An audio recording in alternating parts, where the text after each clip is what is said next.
Hi అండి, నమస్తే. Welcome back to my channel. ఇవాల్టి వీడియోలో దోసలు సాగకుండా క్రిస్పీగా రావాలంటే దోస బ్యాటర్ అనేది పర్ఫెక్ట్గా ఉండాలి కదా. సో పర్ఫెక్ట్గా దోస బ్యాటర్ని ఎలా ప్రిపేర్ చేసుకోవాలో ఇప్పుడు మీతో షేర్ చేసుకోబోతున్నాను.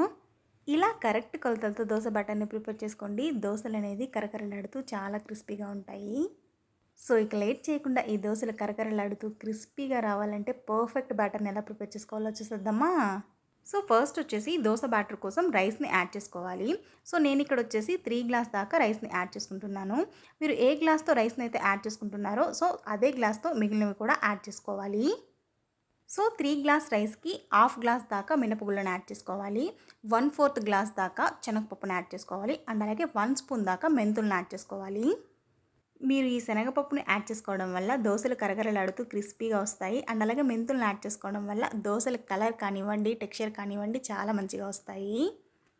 ఇప్పుడు వీటన్నింటినీ నీట్గా వాష్ చేసుకొని కనీసం ఒక 5 లేదా 6 గంటల పాటు బాగా నాననివ్వాలి. సో చూసారు కదా, ఒక 5 లేదా 6 గంటల తర్వాత పప్పులు అండ్ అలాగే రైస్ మంచిగా నానిపోయాయి కదా. సో ఇప్పుడు వీటన్నింటినీ కొంచెం కొంచెంగా మిక్సర్ జార్లోకి ట్రాన్స్ఫర్ చేసుకోవాలి. ఇలా ఇవన్నీ మిక్సర్ జార్లోకి ట్రాన్స్ఫర్ చేసుకున్న తర్వాత కొంచెం అన్నం కూడా యాడ్ చేసుకోవాలి. మీరు కావాలనుకుంటే అన్నం ప్లేస్లో నానబెట్టినటువంటి అటుకులను కూడా యాడ్ చేసుకోవచ్చు. ఇలా అన్నం కానివ్వండి లేకపోతే నానబెట్టినటువంటి అటుకులను యాడ్ చేసుకోవడం వల్ల దోసలు సాఫ్ట్గా వస్తాయి. ఇప్పుడు వీటిలో మీ దోస బ్యాటర్కి సరిపడినన్ని వాటర్ని యాడ్ చేసుకొని గ్రైండ్ చేసుకోవాలి. సో చూసారు కదా, ఇలా ఈ వీడియోలో చూపిస్తున్నట్లుగా సాఫ్ట్గా గ్రైండ్ చేసుకోవాలి.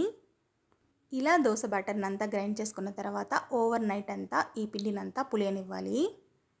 సో చూసారు కదా, ఎర్లీ మార్నింగ్ కల్లా దోస బ్యాటర్ అనేది మంచిగా పులిసిపోయింది. అండ్ అలాగే క్వాంటిటీ కూడా డబల్ అయింది కదా.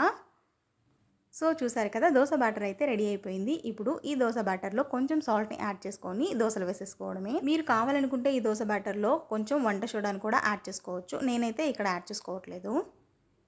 ఇలా ఈ దోస బ్యాటర్ని మనకు నచ్చిన కన్సిస్టెన్సీలో మిక్స్ చేసుకున్న తర్వాత దోసలు వేసేసుకోవడమే. ఈ క్వాంటిటీలో దోస బ్యాటర్ని ప్రిపేర్ చేసుకోండి. మిక్సర్ జార్లో గ్రైండ్ చేసుకున్న, గ్రైండర్లో గ్రైండ్ చేసుకున్న దోసలు అనేది కరకరలాడుతూ క్రిస్పీగా వస్తాయి. సో చూసారు కదా, దోస బ్యాటర్ని ప్రిపేర్ చేసుకునేది ఈ కొలతలతో ఒకసారి మీరు కూడా ట్రై చేయండి. దోసలు కరకరలాడుతూ క్రిస్పీగా వస్తాయి. ఐ హోప్ ఈ వీడియో మీకు నచ్చిందని అనుకుంటున్నాను. మీకు కనుక ఈ వీడియో నచ్చినట్లయితే ఒక లైక్ చేయండి. అండ్ అలాగే మీ ఫ్రెండ్స్ అండ్ ఫ్యామిలీ మెంబర్స్కి షేర్ చేయండి. Finally, don't forget to subscribe to my channel. Don't forget to hit the bell icon. And alage ee video ni end varaku chusananduku thank you so much.